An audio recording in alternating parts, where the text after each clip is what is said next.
I want to raise an issue for my colleagues, an issue that impacts many families in Iowa, but also throughout the country. You hear it everywhere. It's about high prescription drug costs. Now, I'm not going to address that issue across the board, but I'm going to do it in a narrow way for one part of it. One contributing factor that has played a part in how much money the government and taxpayers pay for some drugs is a government program called the Medicaid Drug Rebate Program. On Tuesday, I introduced a bipartisan legislation with Senator Wyden of Oregon. The bill, called the Right Rebate Act of 2018, would close a loophole in that program that causes the problem that I'm addressing. As a condition for participation in the Medicaid program, drug companies must pay a rebate, or some people might call it a discount, to the federal government and to the various states for the drugs that are offered. Generally speaking, the rebate dollar amount is less for a generic drug than for a brand name drug. The rebate program hasn't worked as designed. Some drug companies have been able to game the system to boost their bottom line and do all that at taxpayers' expense. Some drug companies have paid smaller rebates to the government, and when that happens, that means that taxpayers are footing a bigger bill. One example in particular highlights the main issues we aim to solve with this legislation. During the Obama administration, it could have been a Republican administration as well, Iowans, because of the problems in this program, regularly contacted me by phone, email, and at my annual 99 county meetings about the difficulties they face with paying the rapidly rising prices of EpiPen. EpiPen is an emergency medicine used to treat severe, life-threatening allergic reactions. EpiPen is distributed by a company called Mylan. In 2007, a pack of 2 EpiPens cost $100. By 2016, the cost of that 2-pack EpiPen exploded to more than $600. That's a very substantial price increase. Nobody's going to argue with that. Many would argue that it's an unjustified price increase, especially considering the gut punch to the taxpayers who foot the lion's share of the Medicaid bill for families, and they happen to be families in need. I listened to the concerns of my constituents and began an investigation about how the drug rebate program was working. In a nutshell, Mylan had classified the EpiPen as a generic drug in the Medicaid program when it should have been classified as a brand drug.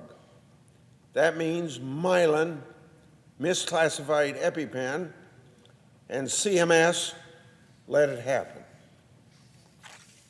Because of this incorrect classification, Mylan paid a much smaller rebate than it should have.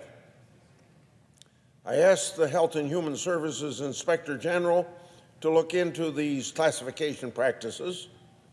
The Inspector General found that the taxpayers may have overpaid for EpiPen by as much as $1 3/10 billion over 10 years because of the incorrect classification. Eventually, Mylan settled a False Claims Act case with the Justice Department for $465 million. Now, don't ask me why the Justice Department didn't go after the other, some probably $700 million. I don't know, and I haven't found out why. But upon learning of that settlement, I expressed my disappointment that it didn't seem that the taxpayers had been made whole. Quite obvious, right? We shouldn't have had to depend on lawyers and lawsuits to get taxpayers' money back. This deception should never have happened in the first place. That's common sense. Government agencies should have, as an initial matter, been responsible overseeing the program that they're in charge of. Because of insufficient attention to the problem by the Center for Medicare Services, and that's the CMS I've been using, Mylan escaped accountability over a long period of time, and during that long period of time, costing taxpayers hundreds of millions, eventually over billions of dollars. And it's not just Mylan, and it's not just EpiPen. In a December 2017 report, the Inspector General found that 885 drugs may have been potentially misclassified. Specifically, the Inspector General found that from 2012 to 2016, Medicaid may have lost $1 3/10 billion in rebates for 10 potentially misclassified drugs with the highest total reimbursement. So where do we go from here? It's clear the law must change to provide clarity. So let's establish clear lines of authority to hold the government bureaucracy and also the private sector accountable.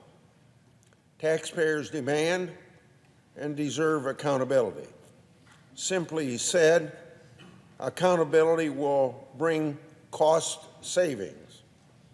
So this Right Rebate Act that Senator Wyden and I are introducing will shut down this loophole used by drug companies.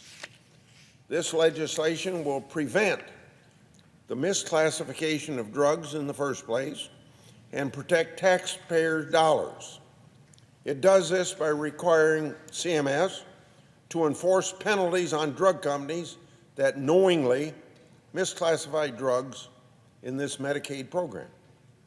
The legislation also provides remedies for states that are shortchanged by drug companies. It requires an annual report to Congress by CMS to make sure the agency is doing all that it can to protect taxpayer dollars and keep drug expenditures down. This is common sense legislation.